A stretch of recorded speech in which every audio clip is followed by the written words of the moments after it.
Kimbark Coyotes, and welcome back to Crazy Critters for part 2 on our study of bearded dragons. And today we have a special guest. Drum roll, please.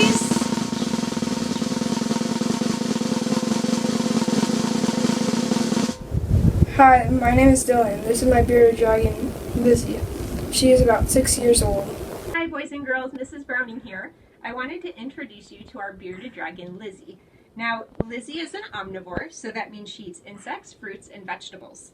Some of her favorite insects are mealworms and crickets, and for vegetables, she loves kale and carrots, and some of her favorite fruits are strawberries and raspberries. So she eats a really big variety of foods to keep her nice and healthy.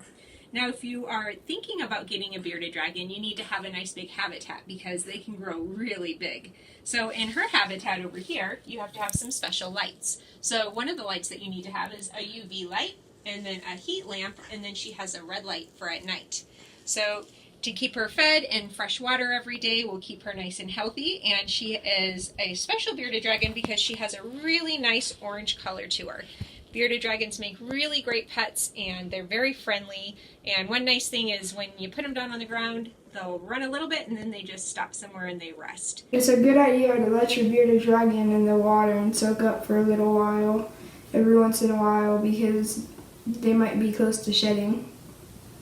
Bearded dragons can be a lot of fun to just sit and observe. They can do a lot of silly things. One thing with our bearded dragon we realized is that when her skin starts to get dark, with those dark spots, that means that she's getting ready to shed. Once she sheds her skin, she'll be in beautiful orange color again. Something else that's interesting about bearded dragons is that they actually can swim. Now, I don't know how much they swim in the wild. I don't know how many bodies of water there are in the arid parts of Australia, but I do know that Jinx likes to have a bath, that a lot of times he'll move his legs around, and that he usually will drink his water while he's in his bath. And sometimes he poops too. I hope that doesn't happen today though. So I'm gonna get this piece of grass off his face from our last trip outside. Here we go. And a lot of times, those of you who know Jinx know that we kind of swish the water around for him, and he'll start kind of moving, and then like right now, maybe I can get it down here and you can see his little tongue going in and out. Can you see that? There he goes. See his little face? There it is. Pretty cool, huh? So he does like his baths. Something else I found interesting learning about these guys is that they kind of regulate their temperature through their mouth. So if you ever see them in their cage, or see Jinx in his cage, and his mouth is partly open, it's because he's trying to regulate his own body temperature. I thought that was kind of cool. He'll drink for a long time. Sometimes I'm like, is he breathing at all? You see his body goes nice and flat, and we're done. There we go. So he really, really likes this bath time. Here, hopefully he'll move around for you and you can see him try to pretend like he's swimming. He had brittle bone disease, and it's caused by calcium deficiency. It caused him to suffer 2 broken legs, both of the legs on the left-hand side. And so we weren't able to hold him for most of, I want to say it was February and into March. We took him to the doctor. She gave him some medicine. That was fun, trying to give a lizard his medicine, trying to open his mouth and make him take it. Not fun. So these guys don't get a whole lot of calcium, so I have to give him a calcium supplement now. I kind of just dusted on his food. There he goes. Get to see him swimming.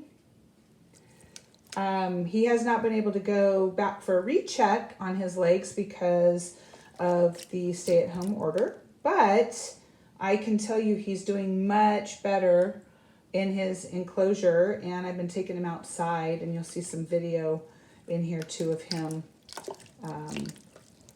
walking around outside. So he does like to move around in his bath a lot. Here's the things we do for our pets. Well, Jinx is an omnivore. He likes to eat both plants and meat, and he gets his meat from insects like crickets and cockroaches and mealworms, and every once in a while, a big, fat, juicy hornworm. So I know you guys are totally okay with seeing this. It's kind of gross, but you've seen him eat some other stuff in the keep room too. So I'm gonna show you how he likes to eat his hornworms. Let's see what happens.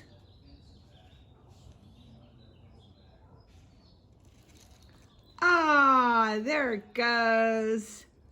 Yummy. See that one more time. This little one wouldn't come off of the tomato branch, but let's see if he'll eat it anyway. Uh-oh, he's thinking about it.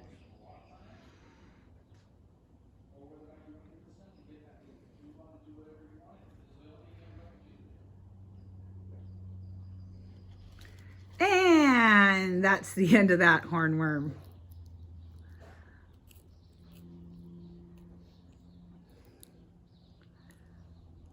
Not many people get to see that, that's for sure.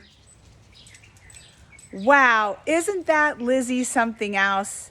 Thank you, Dylan and Mrs. Browning, for sharing your beautiful bearded dragon with us. And that brings us to the end of this edition of Crazy Critters. Jinx and I are glad you came by, and we'll see you next time.